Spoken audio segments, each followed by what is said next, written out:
Welcome back to our economic online class, students. We are discussing the 7th chapter, Indian economy.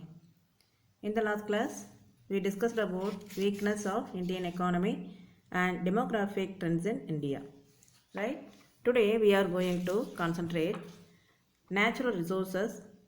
They are land resources, forest resources, important mineral resources, infrastructure, economic infrastructure, social infrastructure, and energy. Everything we have to discuss. Okay, so let us see the natural resources. Any stock or reserve that can be drawn from nature, which is natural resources. The major natural resources are land, forest, water, mineral, and energy. We know that, isn't it? So India is rich in natural resources, but majority of the Indians are poor. Though we have enough of natural resources, which means rich in natural resources, but the majority of Indians are still now poor.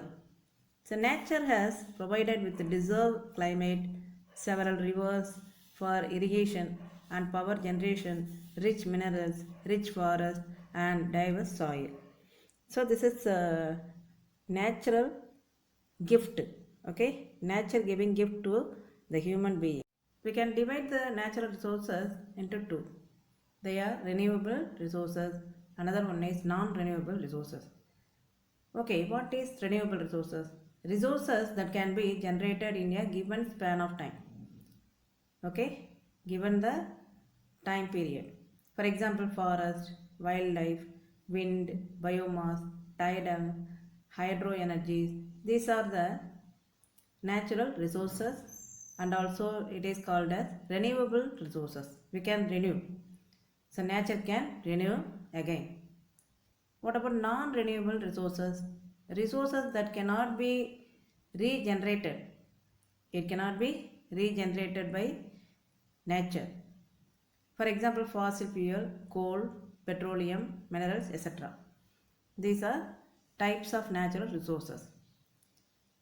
Land resources. What about land resources? In terms of the area, India ranks 7th in the world with a total area of 32.8 lakh square kilometer. It accounts for 2.42% of total area of the world. So that the Indian area getting the 7th place in the world. Okay, this may be asked in our 1 mark. In absolute terms, India is really a big country. So we can say India is a big country. However, land-man ratio is not favorable because of the huge population size. In the last class, I taught about the population, okay, density of population, which is demographic trends in India. Through that concept, we can understand about the land-man ratio. According to the agricultural census taken by the government, so that according to that census, the area operated by the large holdings, which may be 10 hectares and above, has declined, and the area operated under marginal holdings, which is increased. This indicates that land is being fragmented and become ineconomic. So that according to the agriculture census, the area operated by large holdings, some of the people holding 10 hectares and above, some of the people only having. So that it has declined the area operated under marginal holdings. So it has increased. If it is increased, this indicates that land is being fragmented and become ineconomic, which is inactive. Okay, inactive lands cannot give any economic growth. Forest resources, very important in our country. India's forest cover in 2007 is 69.09 million hectare, which constitutes 21.02% of the total geographical area. So that 8.35 million hectare is very dense forest. Among the 21.0%, 8.35 million hectare is very dense forest. 31.90 million hectare is moderately dense forest, and the rest of the 28.84 million hectare is open forest. These are the census of forest in India. The important minerals resources. So important mineral resources seen in India. So let us see one by one. First one is iron ore. India possesses high quality iron ore, which is here we have abundance. The total reserve of iron ore in the country are abundant, which is about 14.630 million tons of hematite. This is one of the mineral, hematite mineral, and 10,619 million tons of magnetite. Hematite iron is mainly found in Chhattisgarh, Jharkhand, Odisha, Goa and Karnataka. The major deposits of magnetite iron is available at western coast of Karnataka. So these are the areas they may ask in 1 mark. Okay, where are the iron ore found? They may ask. You can write Chhattisgarh, Jharkhand, Odisha, Goa, Karnataka. Okay.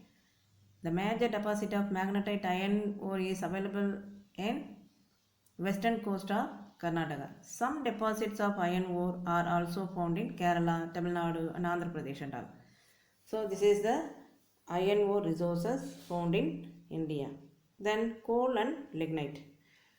Coal is the largest available mineral resources.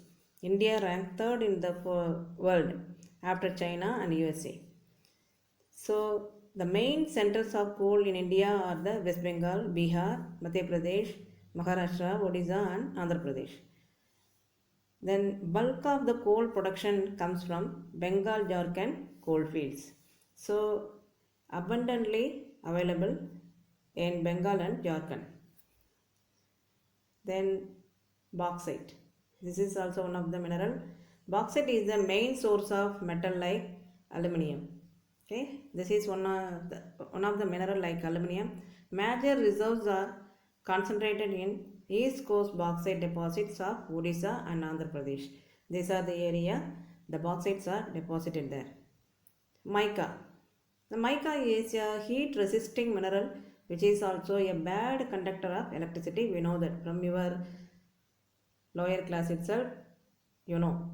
It is used in electrical equipment as an insulator. Making electrical equipment, the mica used in India. India stands first in sheet mica production and contributes 60% of mica trade in the world. So among the world trade, India only producing and contributing 60% of mica. The important mica bearing pegmatite is found in Andhra Pradesh, Jharkhand, Bihar and Rajasthan. These are the area the important mica producing, which is pegmatite. Okay. Then crude oil. Oil is being explored in India at many places of Assam and Gujarat. So these are the areas are exploring oil. Digboy, Badarpur, Naharkatia, Kasimpur, Palaria, Rudrapur, Sivsagar, Mon. Mon means all in Assam. These are all the places located in Assam and Heya, Gambat. So Ankleshwar and Kolal, which is located in Gujarat, are the important places of oil exploration in India. These are the areas, oil producing areas in India. And gold. So gold mineral. India possesses only a limited gold reserve. There are only 3 main gold mines. Gold mine region, Kolar goldfield. Next one is Kolar district and Hutai goldfield and Raichur district. Then Ramgiri goldfield, which is in Anandpur district. So which is located in Andhra Pradesh. These are the places available gold. The next one is diamond. As per UNESCO, which means the UNES, United Nations Economic Commission for Europe, the total reserves of diamond is estimated at around 4,582,000 carat, which are mostly available in Pana. Pana is Madhya Pradesh, and Ramallakota, Kurnool district of Andhra Pradesh, and also in the basin of Krishna River. The new Kimberlite field have been discovered in Raipur and Pastor district of Chhattisgarh, Napada and Pargar district of Odisha, Narayanpet, Madur Krishna areas of Andhra Pradesh, and Raichur, Gulbarga district of Karnataka. These are the areas available diamond minerals. Okay, next we have to concentrate infrastructure. What about infrastructure? Infrastructural development means the development of many support facilities. So these are the facilities available in a country, then only the country can improve the growth and development. So that the infrastructure is very important to improve the development. These facilities may be divided into, one is economic infrastructure and another one is social infrastructure. So economic infrastructure includes transport, communication, energy, irrigation, monetary and financial institution. These are the economic infrastructures. And social infrastructure includes education, training and research, health, housing and civic amenities. These are the social infrastructure seen in the country. So you can understand about the infrastructure. Yes, what is infrastructure means? It means the development of many support facilities available in the country. The first one is economic infrastructure. Let me see the economic infrastructure. Economic infrastructure is a support system which helps the facilitating production and distribution. For instance, railways, trucks, post and telegraph offices, port, canals, power plant, banks, insurance companies, etc. All are economic infrastructure of an economy. They help in the production of goods and services. These are the helping agents of the production of goods and services. The first one is transport. For the sustained economic growth of a country, a well connected and efficient transport system is needed, right? So then only the export and import and all being good. So that India has a good network of rail, road, coastal shipping and air transport. The total length of the roads in India being over 30 lakh kilometers. India has one of the largest road network in the world. So you know that India is being the largest road network having among the world. In terms of railways, India has a broad network of railroads lines, the largest in Asia and the fourth largest in the world. So underline it, these are the one mark question they may ask. Okay. So India has the broad network of railroads, the largest in Asia and the fourth largest in the world. The total railroad length is about 63,000 kilometers, and of this 13,000 kilometers is electrified railroads. The major Indian ports including Calcutta, Mumbai, Chennai, Visakhapatnam and Goa handle about 90% of seaborne trade and are visited by cargo carriers and passenger liners from all parts of the world. From our India having the comprehensive network of air routes connect the major cities and towns of the country. The domestic air services are being looked after by Indian Airlines and private airlines also having. The international airport services is looked after by Air India. So after the Air India, the international airports and all, the service is given by the Indian government. See here the important notes given about Indian Railway. So Indian Railways provide Wi-Fi facility. First in India is Bangalore. So Bangalore railway station only provided Wi-Fi facilities to the passengers. Air India and Indian Airlines were merged on August 27, 2007 from National Aviation Company of India, which is NACIL. So this may ask in your 1 mark. Okay, All India and Indian Airlines were merged in August 27, 2007, which is named as NACIL, National Aviation Company of India Limited. The National Harbour Board was set up in 1950 to advise the central and state government on the management and development of the port, particularly minor ports. The minor ports and major ports and all governed by the government. It may be the central or state. That's why the National Harbour Board was set up in 1950. The next topic is energy. Electrical energy is one of the necessary components of our life. So without electricity we cannot survive at present, isn't it? So nowadays, so that without electricity we cannot survive in this world. So we have technology, okay, improved technology. With the help of the technology we are surviving. So that all the technology needs electricity.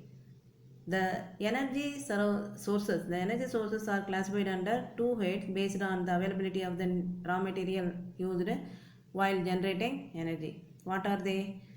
Non-renewable energy sources, renewable energy sources. Non-renewable energy sources are, the name suggests that the sources of energy which cannot be renewed or reused are called non-renewable energy resources. So that basically these are the energy sources which will get exhausted over a period of time. Some of the examples of this kind of resources are coal, oil, gas, etc. This can be non-renewable energy sources. Next one is renewable energy sources. These are the kind of energy source which can be renewed or reused again and again, like our renewable resources and non-renewable resources. These kind of materials do not exhaust, or literally speaking these are available in abundant or infinite quantity. For example, solar energy, wind energy, tidal energy, geothermal energy, biomass energy. So we can say these are the examples of renewable energy. Sometimes renewable sources are also called non-conventional sources of energy, since these kinds of materials or these ways of energy production were not used earlier or conventionally. So this kind of sources are called non-conventional sources of energy. Understood? Students, today you learnt about the natural resources. In natural resources, land resources, forest resources, important mineral resources, and infrastructure, economic infrastructure, energy. Till energy we discussed. Go through the topic, understand the concept well, and write the test all the topics.